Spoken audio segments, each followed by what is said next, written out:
Hey, Table Talk with Sid. It is a life memo. I sponsor a lot of individuals for some odd years that are struggling with addiction. So I just got off the phone with one of them, and we'll call her Mandy, just for namesake. But she was excited for me to share this as a podcast because I think it's powerful. It's a discussion that I think many people will relate to because it's coming directly from someone who's in the middle of an addiction and how her thoughts are working and how her brain is working and all of these things. And I'm grateful that she's excited that I'm sharing this because it really will touch many lives. So she had called me and she wanted to toss things around. She's one of my old dancers, and she's been struggling with addiction for years and years, and she has children. And I haven't spoken to her in a while.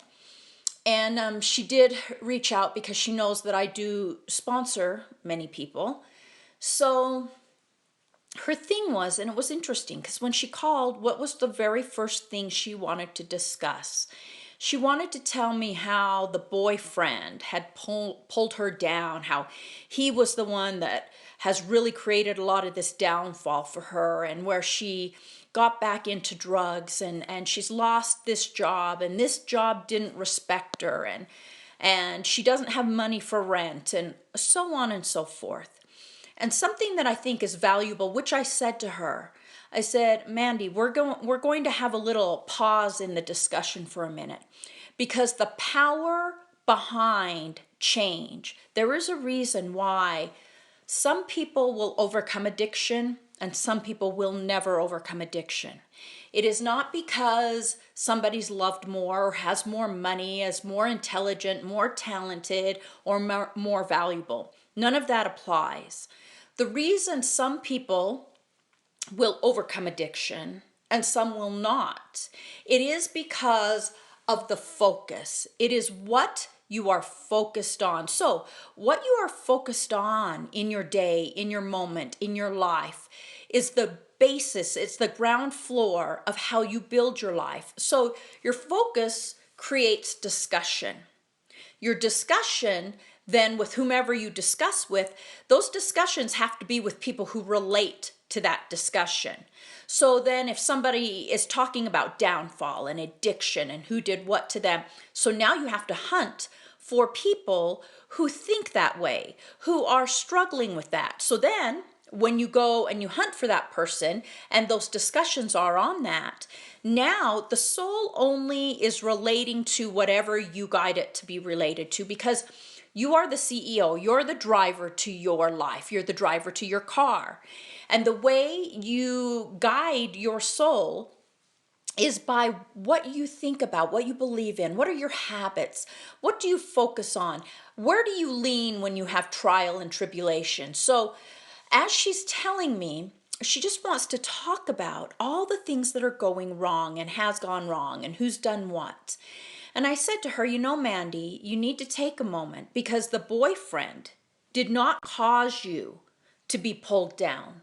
It was not your boyfriend that got you back into drugs. It was not anybody who fired you or anybody that mistreated you. She did that effectively on her own, which is powerful to know that. She effectively did that on her own. The very first step is for her to realize responsibility. Being responsible, it means that addicts, but people in general, okay? Most people want to believe that things happen to them. Sure, there are some things here and there that happen to you, but for the most part, we create our life. We create our life and our situations in our life and the hiccups that come along in our life based upon the situations we put ourselves in. the outlook we have on life, the habits we own, the way and behaviors that we put out from ourselves to others. That is how we create ourselves. Now, it's powerful, as I was saying, is for Mandy to realize that she did create this effectively on her own. No one forced her or shoved drugs down her throat. She did this on her own. So knowing that, it tells you that she's in charge of her life. That's powerful because Mandy thinks she's not in charge of her life. She thinks all these things are happening to her, and people and things and opportunities and downfalls are just being thrown at her or taken from her. In actuality, if you know that you are the CEO of your life, that's empowering.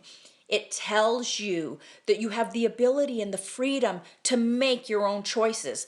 So the journey to begin to take responsibility, for Mandy to say, all right, I'm no longer going to talk about my boyfriend doing this to me and dragging me down and causing these things. Because the fact of the matter is, if Mandy had not dabbled or decided to start using again, she would have never been associated with that quote unquote type of boyfriend. They can't go hand in hand.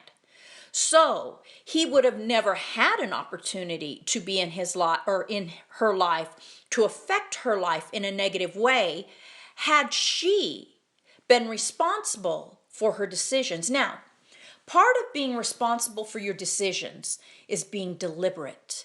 You must be deliberate. Mandy has a hard time understanding the difference between things that just kind of happen and taking control of your life. And the difference is being deliberate.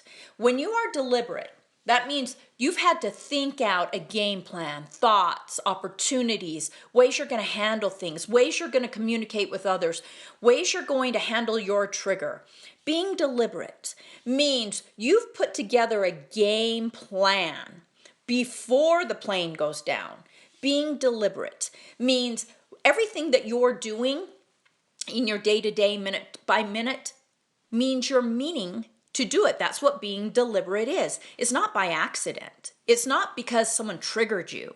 You are doing certain things because you choose to do them. As the CEO to your life, you're choosing to do certain things. That's powerful. So helping Mandy to figure out how to stop talking about who did what to her, what was unfair, who didn't treat her well, and what was taken from her, and help her to alter what she talks about. Look at what I'm overcoming. Look at how I'm making better choices. Look at how I'm doing things differently. So I said to Mandy, Mandy, if you want me to be your sponsor, which she had requested, these are the things that have to be done. And this may be helpful to you out there also. You find a sponsor, whomever you choose that to be. It needs to be a mentor, someone you look up to, someone you respect, someone that doesn't paint things pink for you. Mandy has to text me 4 times a week because she must go to AA or her therapy or whatever that is that she's going to go to. She must text me each time she gets there, and she must tell me what she learned. What she learned, not what she didn't like, what she learned. She also must text me once a night to tell me 3 things that went well in her day. What did she overcome? What made her day better? Who was good to her? She also had to promise me that when she calls me because she's triggered, if I cannot pick up, she has to have a game plan on what she's going to do until we have our phone conversation. Her commitment is this. She loves writing music. She loves and wants to do more in writing lyrics. She's going to journal. She's going to journal and she's going to write, and she's going to do this until we have our phone conversation. And her commitment is that she will not choose to do anything else. No drinking, no drugs, only journaling until we speak. Once we speak, she can make whatever choice she wants to make, but that's the commitment. And I will tell you this, having her have a game plan, helping her create a game plan, you could feel the pressure lift off her shoulders. You could feel it in her voice that she immediately felt hope. You could feel it through the phone that she saw that she had value. The simplicity of gaining a game plan, the simplicity of creating a situation that you choose it to be, that you have control over, knowing that you know step by step, moment by moment, what you're going to do when you're happy, when you're triggered, when you're pressured, when you're sad. Knowing these things gives you power. It doesn't make you a victim anymore. You're in control of your life. Finding it that, and I did say to her, as soon as she starts to speak about downfall, what's unfair in her life, she has to pinch herself to be aware that she's done it, and then immediately speak something that's happened that's good, something that she's looking forward to. This practice of life, this is called teaching your soul how to live life effectively. Because again, you are the guider, you are the driver, you are the CEO to your soul. Your soul only connects to that which you present to it on a daily basis. You want your soul to represent and to connect with and to respond to something different. You must introduce it to it. You cannot just think that your soul's just going to figure it out if you haven't introduced it. So understand the very, very first step to overcoming, and this is the secret of why some people can overcome and some never quite do.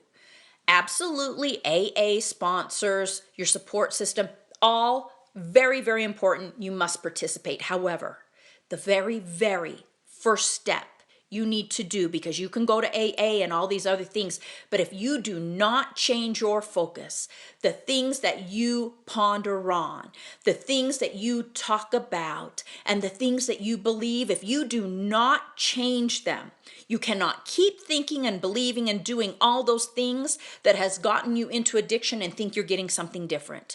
If you want change, you must, one, take 100% responsibility for your addiction.